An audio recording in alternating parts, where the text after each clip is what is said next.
The doorbell of the distributor rang as Amelia entered, bringing with her the aroma of freshly purchased coffee from the corner bakery. Her heels clicked on the porcelain floor with a confident rhythm as she waved to the employees who were already starting their activities that Monday morning. "Good morning, Julia. Where is James?" she asked the secretary, who was organizing some documents at the reception. "He's on the phone with a client." She proceeded to her office, where she left her bag and coffee on the solid wooden table. The view through the panoramic window revealed the yard where trucks were being loaded with construction materials.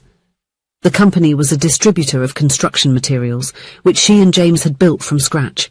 It was now a reference in the sector. The door opened, and James entered, bringing with him the familiar scent of the woody perfume he had been using since they met in business school 15 years ago. "Sleepyhead," he joked, leaning in to kiss her forehead. "I left so early I didn't even see you wake up." "Meeting with suppliers?" she asked, while organizing some papers on the table. "That, and then I need to stop by the bank. We'll have to renegotiate that line of credit for the warehouse expansion," he replied, checking his watch. "By the way, this month's report is ready. We've exceeded expectations once again."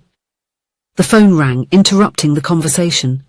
Amelia answered it, and James took the opportunity to say goodbye with a discreet wave, leaving her alone with her tasks.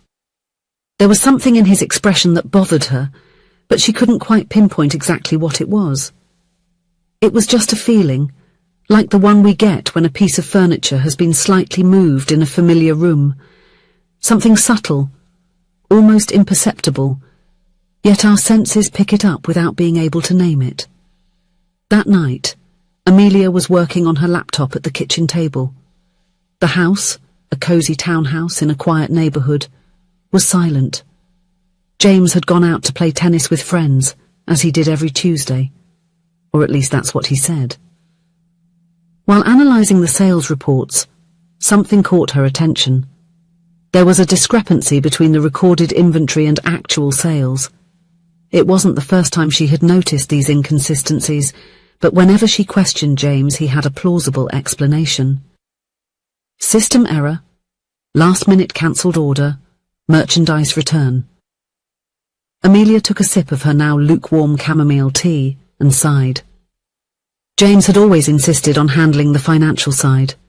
"You're better with people, I'm better with numbers," he would say, with that smile that convinced her to say yes at the altar 12 years ago. Upon opening her corporate email, she found an unusual message from a customer she did not recognize, complaining about an order that wasn't in the company's official system.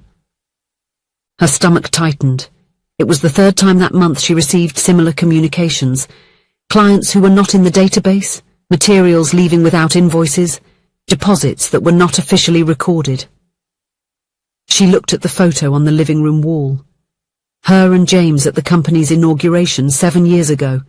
He with an arm around her shoulder, both exhausted but radiant. They had mortgaged the small house they owned to start the business. Amelia had left her stable job at a multinational company, and James had sold the car he so loved. All for a shared dream.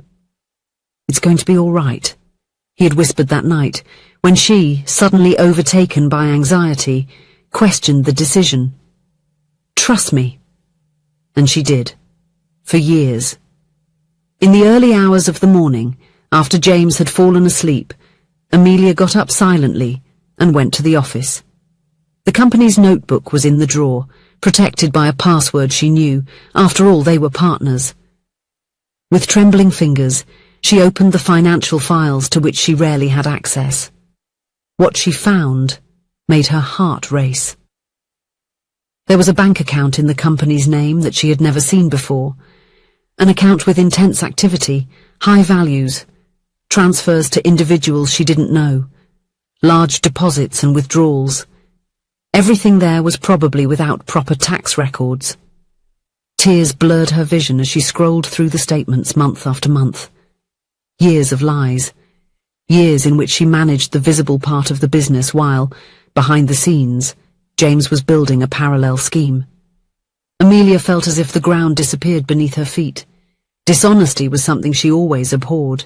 She grew up watching her father, a small shopkeeper, refused to evade taxes even when the accounts barely balanced at the end of the month. "Character is priceless, my daughter," he would say, with hands calloused from honest work.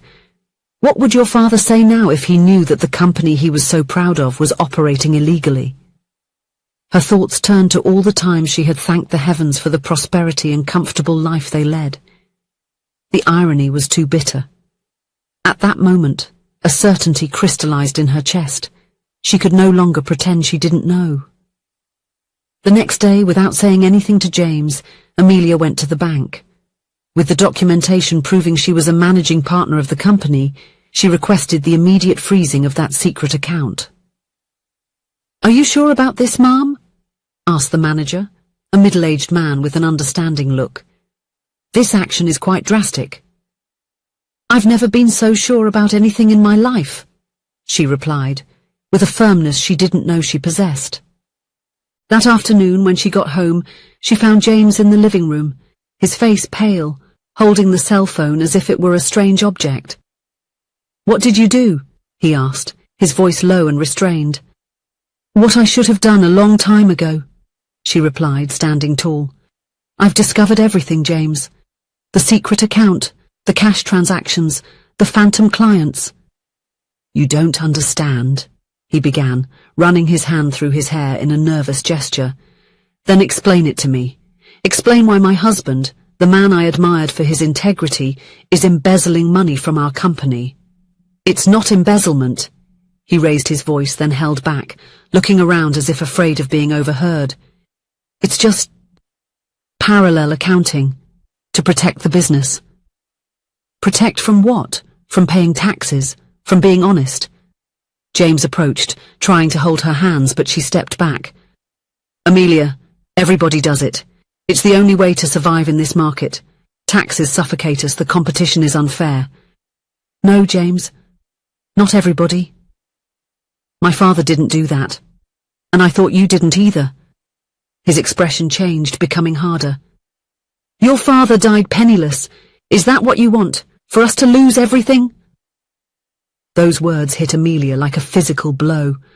Her father had passed away 5 years earlier, leaving only a small savings account and a clean reputation. The simple funeral had been crowded with clients and friends who came to pay their last respects to an honorable man. "If that's the cost of honesty, yes," she replied, her voice choked with emotion. "I would rather sleep peacefully in a simple bed than in silk sheets bought with dirty money." James tried to argue, accusing her of naivety, of not understanding how the business world worked. But when she looked at him with those steady, albeit tearful eyes, something in him seemed to give way.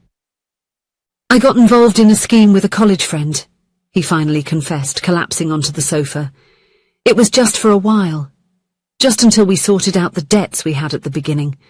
But it kept getting bigger, harder to stop. Why did you never tell me? Because I knew how you would react. I knew you wouldn't accept it. You knew who I was.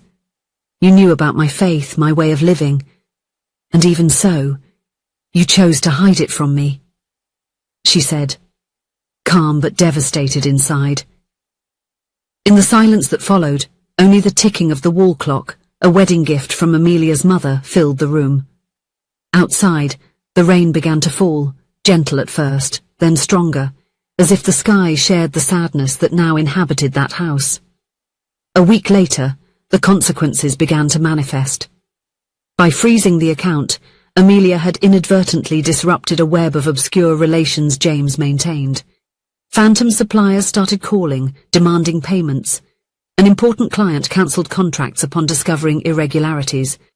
And people Amelia had never seen showed up at the company, with unfriendly expressions, asking for James.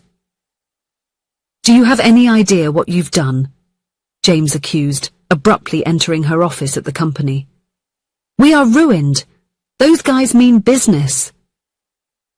The fear in her eyes was real, and for the first time Amelia realized the depth of the hole they were in.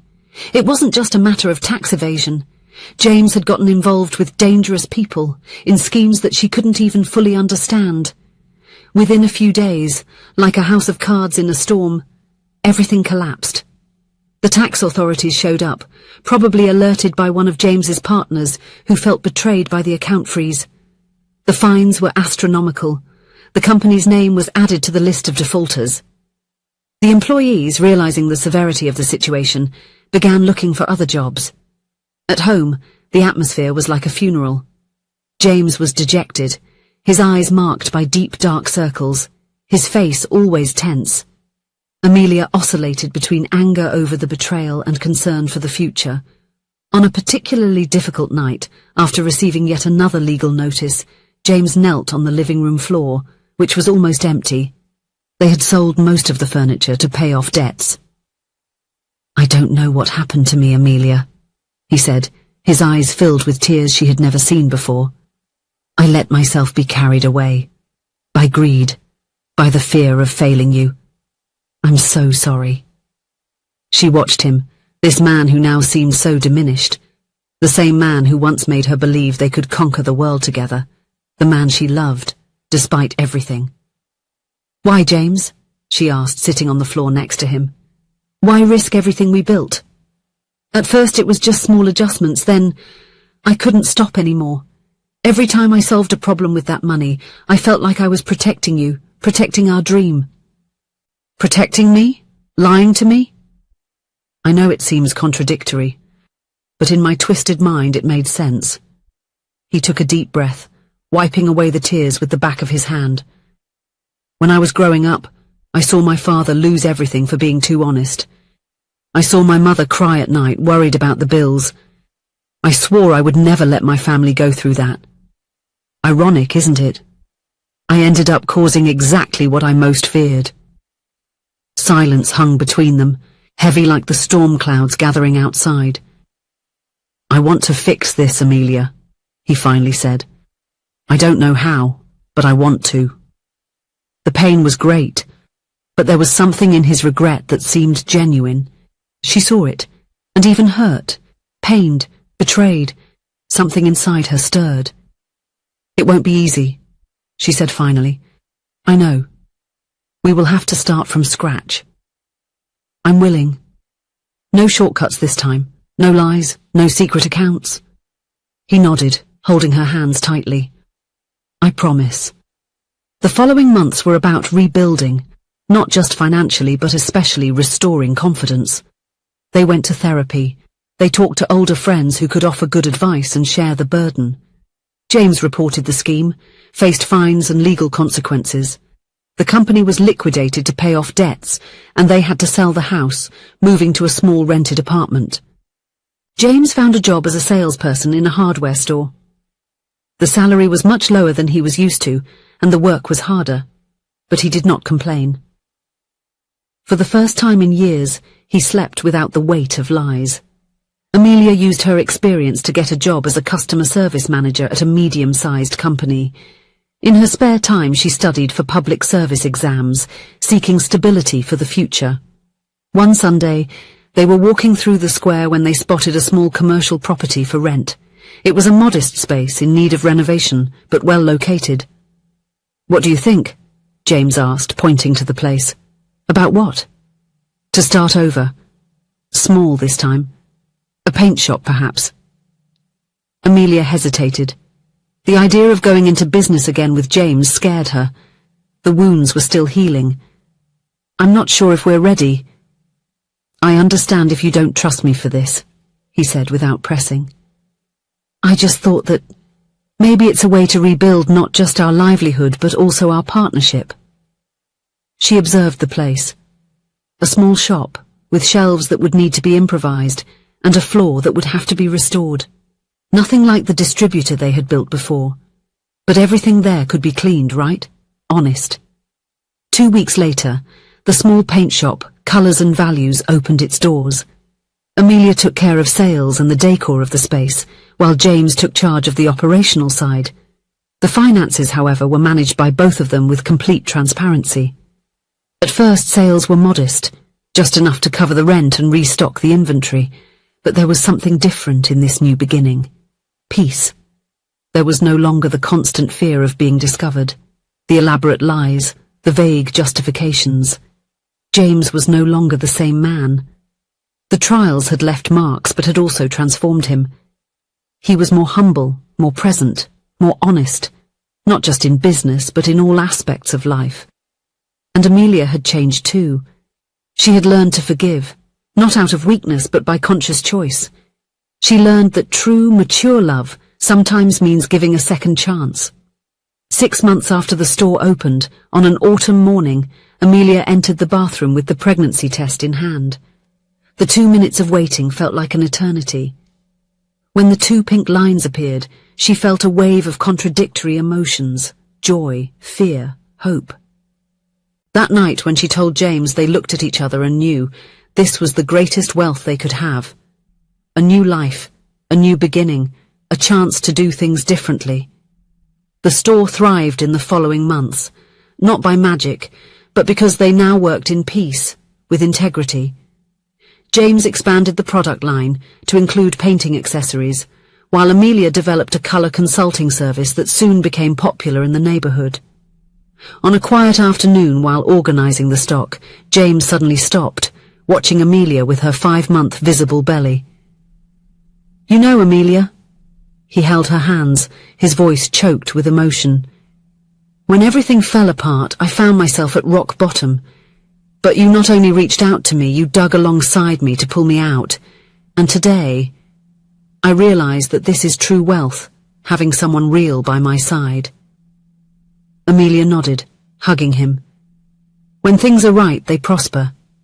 And that kind of prosperity isn't measured by the bank balance, but by restful nights, holding hands on the sidewalk, and a faith that, even shaken, never faded.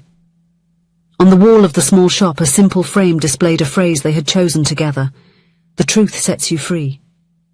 And for James and Amelia, there were never truer words. If you enjoyed the story, please leave a comment with a rating from 1 to 5 to show how much you liked it. Also, watch the video that is now appearing on your screen. See you soon.